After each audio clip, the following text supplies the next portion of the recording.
Welcome to the Archive Network. I'm Aurelius, and with me, as always, Malik. We curate the Treaty Archive. Today, we open a new file. Treaty of Kadesh. Malik, you've had this one on your desk for a while. Two empires marching toward collision. Egypt and Hatti, led by Ramses II and King Muwatalli II, faced off in the dusty plains of ancient Syria. Their ambitions clashed violently, leaving no room for compromise. The fate of the Near East hung precariously in the balance, with Kadesh emerging as the flashpoint. As we observe this, it's clear that in the struggle for power, both leaders sought to reshape their legacies, and the consequences would ripple through history for generations. It's essential to remember that this wasn't merely a clash of armies. It was a clash of ideologies and ambitions. Ramesses sought glory, wanting to etch his name in history, while Muwatalli aimed to defend his empire's territory and way of life. The city of Kadesh wasn't just a strategic asset. It was a symbol of pride for both sides. This battle was about power, but it was also about the people caught in the middle, their lives forever changed. In 1274 BCE, the Battle of Kadesh erupted, marking a defining moment for both the Egyptian and Hittite Empire. Ramesses claimed victory, but the truth was far more complicated. The battle ended in a stalemate, leaving both sides battered and exhausted. We see two great powers, locked in a struggle, neither gaining the upper hand and both suffering heavy losses. This clash didn't just reshape their armies. It altered the very landscape of power in the region. The echoes of Kadesh lingered long after the dust settled. Claiming victory didn't mean much when both sides were left in ruins. Ramesses' so-called triumph was built on a shaky foundation of loss. Those soldiers who died weren't just numbers on a page. They were men with families, hopes, and dreams, facing the brutal realities of war, while their leaders played their political games. Each life lost tells a story. A reminder that behind every battle, there are countless personal tragedies that go overlooked in the grand narratives of history. After the battle, both empires were left grappling with significant challenges. Ramesses found himself mired in internal strife, while Muwatalli had to confront the looming threat of Assyrian expansion. The cost of holding Kadesh was becoming unbearable. We see time and again that empires, in their quest for power, often dig in their heels even when the ground beneath them is crumbling. It's a cycle we can't ignore, a dance of desperation as they cling to what they have left. But it wasn't just about consolidation. It was about the very lives impacted by these decisions.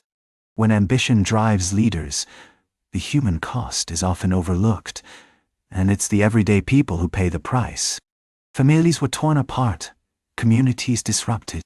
Both empires were vulnerable, and their people felt the weight of those choices pressing down on them. The threat of war loomed larger than ever before, casting a long shadow over hopes and dreams for a peaceful future. The decision to seek peace emerged reluctantly, as these ambitious rulers had spent years entrenched in their battles, driven by the insatiable hunger for dominance. Now, they found themselves facing a stark choice: pursue fleeting glory or ensure the survival of their realms. As the reality of devastation settled in, diplomacy transformed from a mere afterthought into an urgent necessity.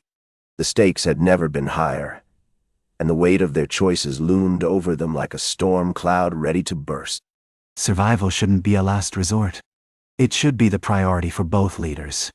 They needed to realize that their quest for glory could put everything at risk. The chance for peace was a bold choice, one that could change how people remembered them. If they didn't step up now, history wouldn't celebrate their victories.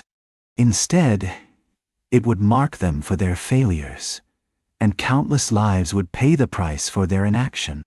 Negotiation became the new battlefield, a chess game played with lives and legacies.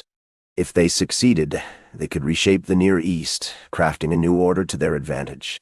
The map of power could be redrawn, but if talks failed, we all knew the stakes. The consequences could be dire, perhaps plunging us into another ruinous war. They were betting their futures on dialogue, a gamble that could either forge peace or unleash chaos once more. What good is reshaping the Near East if it means sacrificing human lives along the way? We had a real chance for peace, and that felt monumental. But the old wounds from Kadesh? They still lingered like a shadow. Doubt crept into every negotiation, making it hard for people to trust one another. It's not just politics. It's about real lives, families torn apart. How do we move forward when history weighs so heavily on our shoulders? As the envoys gathered in Kadesh, the air was thick with tension, almost palpable. The echoes of chariots still haunted the city, a reminder of battles fought and lives lost. Now, a new kind of struggle was about to begin. Words would replace weapons, and the fate of empires truly hung in the balance. Each envoy wore the weight of their people on their shoulders. History was poised to watch closely, waiting to see how this would unfold. And those words carried immense weight. The diplomats faced a challenge of a lifetime. They weren't just negotiating peace. They were trying to build a future that could either unite their peoples or tear them apart even more. Each decision they made impacted families, friends, and entire communities. The stakes were monumental. They understood that failure wasn't just a setback. It could lead to heartbreak and turmoil for countless lives. The pressure was immense, and they felt it deeply. The decision to talk instead of fight marked a significant shift in the power dynamics between the two rulers. Both faced the stark reality that lasting peace was far more desirable than the chaos of endless warfare. The ancient world held its breath, watching closely, uncertain if they could navigate this intricate path. It was clear that diplomacy, with all its complexities, would ultimately shape their destinies. We should remember history often hinges on such choices, and the echoes of these moments resonate through time. That's where we leave it for now. Part 1 of 5, Treaty of Kadesh is far from done. If you're new here, we're Aurelius and Malik, curators of the Treaty Archive, part of the Archive Network. Part 2 drops soon.